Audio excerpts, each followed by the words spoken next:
RLA music Sonki Darbhanga presents. Hello hello hello check hello. हाँ sound वाले भैया मेक का थोड़ा आवाज़ उठा दीजिए।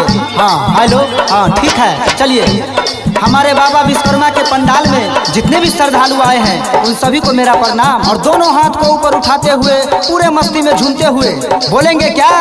ए बाबा हम के ड्राइवर बना दी, ए बाबा हम के ड्राइवर बना दे, ए बाबा हम के ड्राइवर बना दे।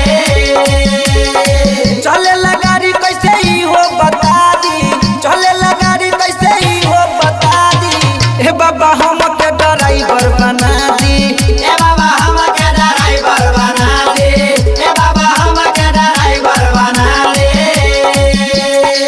RLA music Sonki Darbhanga presents. जितने भी भक्तगण हैं कृपया शांति बनाए रखें और एक बार फिर से कहना है रउए कृपा से चले दुनियादारी, चले दुनियादारी, चले दुनियादारी, चले दुनियादारी, चले दुनियादारी। हवा जहाजिया करे न बस गाड़ी, चले ना बस गाड़ी, चले ना बस गाड़ी। नीम का पेड़ चंदन से कम नहीं, नीम का पेड़ चंदन से कम नहीं, हमारे दाढ़ी वाले बाबा का दरबार किसी लंदन से कम नहीं। उठाइए दोनों हाथ और बोलेंगे बाटे तोहर बाबा महिमा महान हो, महिमा महान बाबा, महिमा महान हो। आप लोग आगे से भीड़ खाली कीजिए। पिकअप वाला भैया धीरे धीरे बढ़ाइए। उजला धरती गगन पूरे असमान हो, पूरे आसमान बाबा, पूरे आसमान हो। अरे भैया बार बार विनती कर रहे हैं पिकअप को बढ़ने दीजिए। लागे लगी यार कैसे हमके बता दी, लागे लगी यार कैसे हमके बता दी।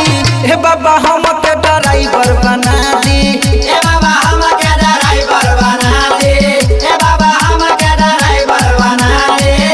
जितने भी लड़के डीजे के ऊपर बैठे हैं वो कृपया नीचे उतर जाए। ऊपर बिजली का नंगा तार है, कभी भी दुर्घटना घट सकती है। राइटर सूरज कहे सोनू हो भैया, अनिला भैया हो, नीतीश भैया। हाँ जी आपस में दंगा नहीं कीजिए, आराम से डांस कीजिए। बाबा कृपा से बनले कृष्णा गवैया, कृष्णा गवैया, कृष्णा गवैया। हम गायक कृष्णा रस्तोगी, आप लोग इसी तरह से सपोर्ट कीजिए और आगे बढ़ाते रहिए और मस्ती में झूमते हुए एक बार फिर से जयकारा लगा के दोनों हाथ ऊपर उठाते हुए कहेंगे क्या? बीच नदी में फसल हम नैया, फसल हम नैया, फसल हम नैया, फसल हम नैया, फसल हम नैया। बाबा हो तकबो तू हमरा पकहिया, हमरा पकहिया हो, हमरा पकहिया, हमरा पकहिया हो, हमरा पकहिया। जल्दी से गाड़ी फॉर्च्यूनर की नहा दी, जल्दी से गाड़ी फॉर्च्यूनर की नहा दी। हे बाबा हमके ड्राइवर बना दी, ए बाबा हम के ड्राइवर बना दे, ए बाबा हम के ड्राइवर बना दे। RLA music Sonki Darbhanga presents.